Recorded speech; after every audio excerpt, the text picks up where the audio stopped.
Alright, it is time for a revisit of Gorr because he's officially over a year old.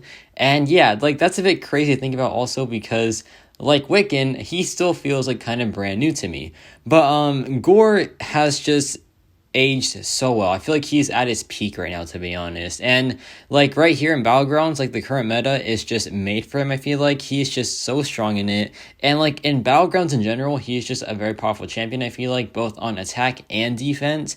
And the thing is, Gorr is now a 7-star champion. So as a 7-star character, he is just a phenomenal both damage dealer and even more annoying on attack. So yeah, this guy is a great champion. Like, as a 7-star especially, he will just do so much for you, I feel like. And I feel like he is one of the best champions to pull in the 7-star crystal. He might be the best cosmic 7-star out there right now. I mean, for now, because there's going to be some pretty solid additions with Hyperion and, who else? Oh yeah, Null as well. Pretty crazy stuff.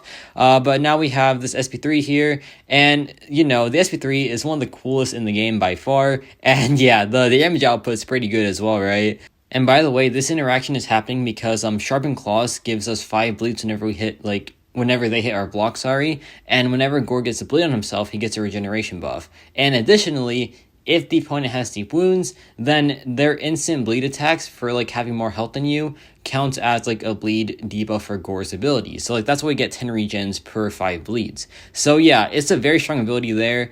And, yeah, this meta has been very interesting, I feel like. I feel like it's been one of the harder ones for sure. Like, if you don't have a bleed immune character or someone who, like, gets around it, then yeah, it's just a total annoyance. But not only that, the regeneration's also pretty massive as well. So if you can't, like, bypass the regen, it is so much, like, it is just such a big time waste. And yeah, it's not too fun, I do admit, but honestly, I like it because Sandman's good in it, and if Sandman's good in something, then it is just a really good piece of content, right? Because, yeah, Sandman is the best. Obviously satire, but yeah, I really like Sandman, so so here I dropped the SP3, and yeah, you can finish this with, like, a full yellow bar if you, like, really tried. I didn't finish it here because I messed up a little bit, but if you're a good Gorr player, then yeah, you can do this with a full yellow bar, and it's not too bad to accomplish either. But yeah, the fight is almost over now. We can just go back in, drop some more debuffs on the opponent, and his debuffs take for some pretty massive damage output. Like, when you get, like, a lot of them going, he is a very strong damage over time dealer. And yeah, a really close win there for us too. And now we have this Shock and Incinerate lane, and also has auto block as well. And Gorr, when awakened, has a very strong Undermine debuff. And the big thing here is, when he's Sig 20, it just is enough. It is more than enough to counter auto block. He becomes a fantastic auto block counter even at just Sig 1 or Sig 20. So, like, if you have a 7-star Gorr and you awaken him, like, from a crystal, you are chilling because, yeah, he doesn't need the signature stones. But it does kind of help him because his bleed, poison, and shock debuffs get increased duration, and that helps him be, like, a little bit more practical with, like, his massive damage output on the SP3.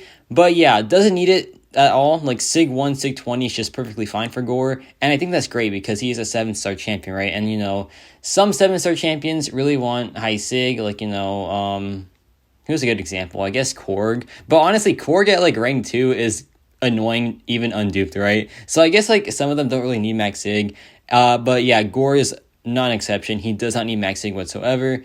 And then watch this, we dropped the SP3, and yeah, the fight is just about done, and that was about 200,000 damage there on the SP3. Very, very nice. I feel like Gorr is, like, a top tier cosmic quester because he just has so much utility when it comes to, like, you know, countering these lanes. For example, right here, he has a ton of stackable fury buffs that helps him get a ton of aptitudes, which just leads to some crazy damage output, right?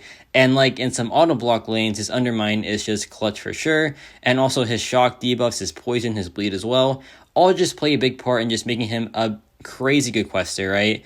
And additionally, he has a lot of unique buffs too, and I feel that Gorr is just well adapted to most cosmic lanes because he has a lot of buffs, he has a lot of debuffs, he has the ability to counter auto block. He just does it all, I feel like. And yeah, Gorr, just a great quester, really fun, really sustainable as well. If you, like, ever get hit or, like, you know, you take some damage output, he can just regen most of the health back also. So yeah, just a well-designed champion, I feel like. Well, yeah, he's a well-designed character. Even, like, pre-buff, he still had a good kit. It was just, you know, poor durations. But now he just has a great kit, even, like, better durations, and he's just a very fun champion to play. Yeah, Gorr is so much fun. Like, he is so, so much fun. His, like, SP3 is one of the best SP3s out there. I feel like it is in contention for, like, top 5 SP3s, but I think the number 1 is still Tuma, and then number 2 Namor, but I am biased there 1000%. But yeah, now we have this auto block lane again, same one as the Rocket Raccoon, and he's just really good for this lane. I feel like Gorr is a bit interesting because I wouldn't say he is the best at anything necessarily, but he's just really good for a lot of different things. And I feel like that's always good to have. Like, master, what's the saying? Jack of all trades, master of none. Yeah, he's like one of those characters. But honestly, he might be the best at some things, to be honest. I have to think about it. He might be the best. No, he's not the best auto block counter. That's Adam Warlock, 100%. Sorry, Gorr, but yeah, you're not beating Adam Warlock there. Still just a fantastic champion, though. Still has a lot of uses and like a lot of different scenarios.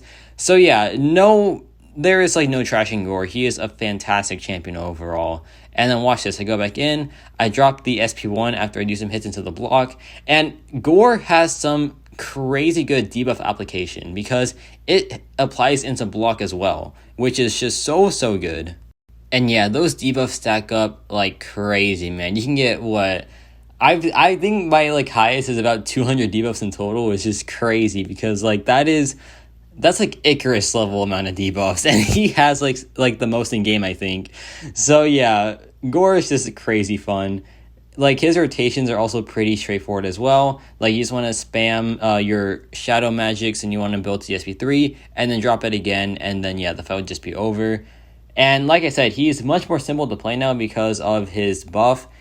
Before buff, I think he was still pretty decent. It's just he missed out on like a lot of potential because his durations just weren't there. Like, having bad duration just really messed him up for sure. And same thing with Atuma, right? But now Atuma's like better than ever. I want to revisit him soon, especially. Like, yeah, Atuma's so much fun. But he is like really new, to be fair. And here we drop the SP3 now, and then watch this. Some pretty nice damage output there. Go back in, drop another combo, or not a combo, but like, a double medium attack. And the fight is pretty much over now. Like, that damage output into the block is crazy. He is just melting at this point, and yeah, there's just no chance. We drop a double medium, and he is down in a pretty good amount of time as well. Like, Gorr is a pretty fast champion, I feel like, when it comes to questing like this. In Battlegrounds as well, I feel like he is still pretty fast there. Not the fastest champion out there, of course, but he is still pretty good there. And like, the utility, he has a lot to offer there. His defensive use is just really strong. Without a counter, he is so annoying to deal with because the regen is just pretty bad. The debuffs as well just do a lot of damage if you mess up. Like, I once was fighting a Gorr, right? And I took a double medium to the face. That was it. Like, I did not survive that whatsoever because you just can't. The debuffs just do a ton of damage, and once they're on, it is just game over completely. But now we have this War Machine fight, and, he's good for it because it really wants unique buffs, right? And Gorr has a ton of them, so we can just stack them up, and then we can just get the Vigilance, which gives us the Fury passives, and now it is just time to drop the SP3, and hopefully it just does a lot of damage. But even if it doesn't, the bleeds afterwards, like all the debuffs afterwards just play a big part into having just a massive damage increase. Like, look at those debuffs doing their work, man. It is just crazy. Yeah, game over after that. His debuffs are just so strong, I feel like. And now we have this Wolverine matchup, and this is like showing how strong the debuffs are because this is Rage 1.5, and so our damage output is capped from like the SP3. And so we have to rely on the debuffs in this matchup primarily. And he does fine because his debuffs are very strong.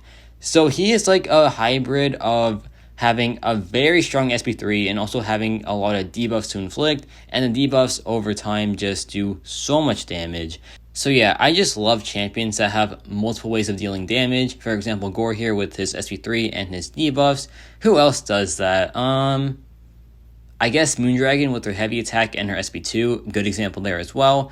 Moondragon, by the way, fantastic champion. Cannot wait to showcase her more because, yeah, she is so good. And she's in the next featured as well, and the next featured looks crazy strong. Cannot wait for that. But anyways, Gorr, look at this damage output, man. He is just destroying this fight. We dropped the heavy attack for the power gain, and it's time to start doing even more damage now. So we just drop the SP3 after we got the SP2. Perfect. We go back in, do a double medium into another double medium, I think. Yeah, there we go. Then we drop the SP3, and now it's time to just start building up even more debuffs. And yeah, the debuff count gets pretty crazy. Like, watch this. We have like what, 18, 12, 17, but then it gets even higher. Like 14 now, up to 22 for the shocks, up to like 26 now, and then it's gonna be like 30 shock debuffs. Like, it is just so much fun. 32 shock debuffs. We drop the SP2, and he is down just like that. Such a good damage over time dealer. And yeah, let me know your thoughts on Gorr. I feel like he has aged really well. I feel like he is just only getting better, and as a 7-star champion, he is just so strong. And yeah, that's about it for me.